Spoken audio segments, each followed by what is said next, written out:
Yoga is not just a workout. It is something that goes so much deeper than that. And actually, I want to tell you that it is a tool for life transformation. And I could just tell you like the boring list of positive effects that yoga has in our life. And yeah, they're great. The scientific research is starting to suggest that the effects of yoga are amazing on our bodies and our minds. Like it relieves tension, it aids relaxation, it improves our sleep and our energy, and it balances our nervous system and the muscles in our body as well. But I would be doing you and yoga such a disservice if I condensed yoga down to just another workout or a way to relax. And instead, yoga is a journey of self-transformation and realization. It changes the relationship that you have with yourself. Just pause and think about that. It changes the relationship that you have with yourself. That comes with monumental consequences for our purpose, our happiness, our lives and our relationships. And whether you've been practicing yoga for a while or if you're just interested in it, I think one big stumbling block is thinking that I'm not good enough to do it. And I'd like to say to you, if you feel that way, that yoga is a practice and it is not for the super flexible. It's not for the people that have it all put together and just for them. Instead, yoga is for every single body. So for instance, saying that you are not flexible enough for yoga is like saying that you are too dirty to have a bath. It doesn't matter what the shapes look like, the poses. It doesn't matter whether you can or you can't touch your toes. It's just about your willingness to step on your mat and show up and practice as often as you like. So don't let comparison with other people put you off some of these amazing benefits. So this is a little bit into the philosophy of yoga, and this is not a video that's going to go into all the different Sanskrit terms and what they mean. If you'd like that yoga philosophy, then let me know below. Let me tell you why though it's more than just the physical poses. And this is the 8-limbed yoga path by Patanjali, and it starts off with something called the yamas. So yoga is a philosophy. It starts off with a way of thinking. And let me give you one example. The first is ahimsa, which means non-violence. And it's why actually you see quite a lot of vegetarian and vegan yogis. It's not trendy. It comes from this practice of non-violence, and that's to ourselves and to others and the world around us. The second limb is something called the niyamas.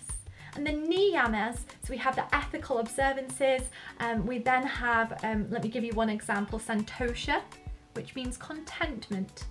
Not waiting for happiness to come to us, but practicing contentment in the moment, non-attachment to positive outcomes or any outcome at all. So we have the yamas, the niyamas, and then the third limb is the asanas, which is the postures. So there's such a huge body of thinking before we even get to a yoga pose. So the asanas are the physical postures. We then go to pranayama. Pranayama is breath work, and I love breath work. You can go hit another video if you'd like to practice some breath work with me. It can fire us up, it can soothe us down.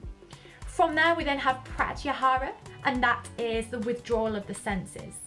Then we have dharana, which is focus, concentration, and all of those limbs, the postures, the breath work, the withdrawal of the senses, and the focus, concentration, then leads us to dhyana, meditation. And meditation, you'll hopefully have heard of it before. That has the biggest effect on our brainwaves, and our relationship to our thoughts. And rather than associating with them and thinking that they are us, so rather than thinking like I am anger, I am sadness, I am happiness, instead you see those emotions and feelings as clouds across the sky, and you don't have to engage in them if you don't want to. Yoga opens up this space between our thoughts and our feelings and who we actually are. We are the blue sky. We are infinitely happy, and infinite and joyful creatures. And that leads us finally to the 8th limb of yoga, which is samadhi, which means enlightenment.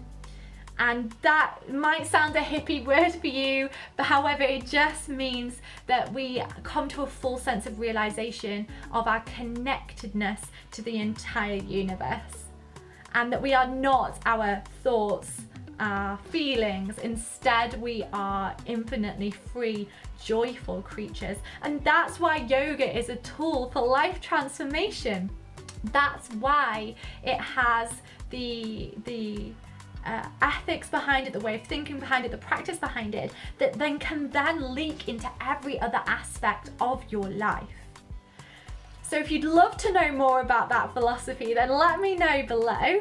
Otherwise, go to the comment section and click on subscribe. Let's keep learning together. Whether your goals are weight loss, or whether they are to feel happier, to feel better, to be more productive, more creative, whatever your goals are in life, I suggest you start with yoga, a tool for life transformation.